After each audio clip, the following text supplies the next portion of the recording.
Ka. Secretary Aba Branch, Ka. Ndị Executive Aba Branch do, Ka. Members of the CRC, and my able secretary, Ka. The keynote speaker for Aba, Mr. Dimba Ejeke, Ka. Ndị Secretariat, Ekelela Muna. Ndị Ebreba, Ka. May Ebreba endure long after we have gone. Continue to be blessed by God in truth, faith, and unflinching love for Him and for our land and peoples. I recognize the Anachokening, and I recognize and respectfully thank everybody like I have recognized here, and all the age grades, the Ukeja Balibe Noneba, the Mokawo Noneba, the ACF Noneba, the Otudi Chicho Noneba, the Yom as represented by their president and Anomendo Bokabiana, Ekelelam Marudu. I begin with a few words that are not particularly very poetic, but are perhaps most honest foundation for any civilization to have. Rules have to be written, and rules have to be obeyed. I have carried this small but stubborn truth with me through the restless ambitions of Lagos, where the cry for modernization and the future seem to be arriving very fast, and the memory will hold it. I carried it through the sharp, precise air of Abuja, where the demand was for administrative rigor, and the law spoke in a language of procedure and precedent. And I brought it back to the hallowed ground of Erima Hall in Ebreba, where the plea was quieter but no less urgent: the preservation of our soul. Today, we are here in Aba, and it is a land that is commercially inclined, is creative, is bold, and our people have never failed to be part of that creativity. So, we are here to seek to understand how this energy, this wisdom, this plan that has sustained our people over generations in this land will help us in the job and assignment that has been given to us. But before we go any further, before we open the floor and start inviting you, I want to say a few things, to clarify a few things. Some of them have been thoughtful and very constructive, the things we've heard. But some of them, I have to confess, have bordered on outright threat, and some of them sounded very preposterous. And I need to say it here so that we can clarify a few things.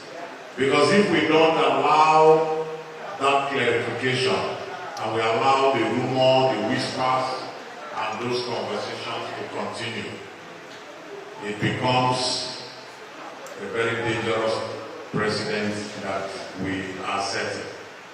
The first clarification is this. I need you to hear it very clearly because it is very important and it can create a lot of confusion. We are not writing a constitution for everybody. Let me repeat that, because I have watched people nod and then proceeded to go out and misrepresent us. We are not writing a constitution for the political or traditional entity called Ebreba. Ebreba has its traditional institutions, its ancient and respected customs, its Senachokim in council, its 8th grade that have carried the weight of our development on their collective shoulders, and its village governance system that has predated the very idea of any written constitution. Therefore, I say it again, we are not writing a constitution for Ebreba. Those things I have mentioned, the Senachokim in council, the 8th grades, and our customs, they are outside our mandate. We have not been asked to do anything in that direction. We are writing a constitution for the Ebreba Communal Improvement Union worldwide, which is an incorporated trustee organization registered under the laws of the Federal Republic of Nigeria. And a Senachokim council, Ebreba tradition, 8th grade, Ifufuma, Otweni, Ukejabara, Egwama, they are not in the Constitution of Nigeria, and we are not here to discuss them. Please, the ACIU is a vehicle for development. I repeat, a vehicle for development. A tool we have created for ourselves so that it will be a channel to organize our resources and our energies and then develop our place. It is not a parallel government to the Senachokim council. It does not sit in judgment over the Senachokim. It does not replace the village councils, the Ezogos, and all the other traditional and customary rights that we have in our community. Some of the submissions we have received in the past, and I have read every single one of them with care, appear to confuse these two things entirely. Many people have called me. Some have even bothered on threatening me, and some have even bothered on saying all sorts of things. But I want everyone to know today, the Constitution Review Committee was not set up to write a constitution for everyone. Even for the day Chiambu, that at the beginning of this conversation, Paul, Makande Buana Bayafia. If I be o Makesi, Oya Bemji, Bemkayo can say, Maybe member ACI, Omogi feed whoever they Able member, a man, a bomb, organization, or able member, no, they may if I can Anyama Elijah Yeka The second clarification follows from the first. It is perhaps even more important for the health of our deliberation, let me say it. We have not set out to set one side of Ebreba against the other side. I have heard suggestions. Many have called me. Some of them whispered in the corridors where we were meeting, and some even came openly and stated it. What did they state? That the Constitution Review Committee, chaired by me, has a hidden agenda to turn one side of Ebreba against the other, or the other side against the other. this is not accurate. It is not merely inaccurate.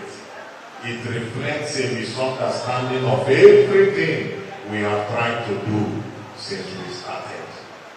Our assignment, the only assignment we accepted, is to review the constitution of ACIU in a manner that is consistent with the one word, improvement, so that we can improve this community. We don't want to improve Anglican at the expense of Anglo. We don't want to improve Anglo at the expense of Anglican or Evolution. We don't want to improve Evolution at the expense of the diaspora. We don't want to improve the men against the women. We don't want to improve only 8th grade and fail to improve our finances. We want to improve ACIU. That's what we are here for. So, Biko, if you hear outside this hall that we are set to improve one side against the other, tell the person what I said, and I live on what I said. Ụmụfọdụ n'ụmụ ya n'ishie ibu n'ụkọba ya mee ụmụ ndị aka anaghị eme ihe ọfụrụ nkewa from kọntena waya ụmụori nke mkpọba bụ my integrity. I have lived with it and I have defended it, and I wish to state it on record that I will die for it, because that's the only thing I have. And it pays bills if that's the only thing you have. Because at the end of the day, if you lose your integrity, you've lost everything you have. So as a man, we are not here to make one part of every part better than the other, or one section better than the other, or one argument better than the other. The Constitution we are reviewing, I have wrote extensively on the document that all of you are having. I have said, and this one you can quote me, 1946 Constitution did not sufficiently or did not at all recognize women. But the Constitution I am reviewing will recognize them. Whether anybody likes it or not, I will do that. I will tell you why. Because whether we like it or not, they represent 70% of our population. I will recognize youth in this new constitution because they represent 60% of our community. If, when they were passing this circular, the president, the Everybody Students Union president, and told him, I want you people here, they would have been here by 8 o'clock. This hall would have been filled.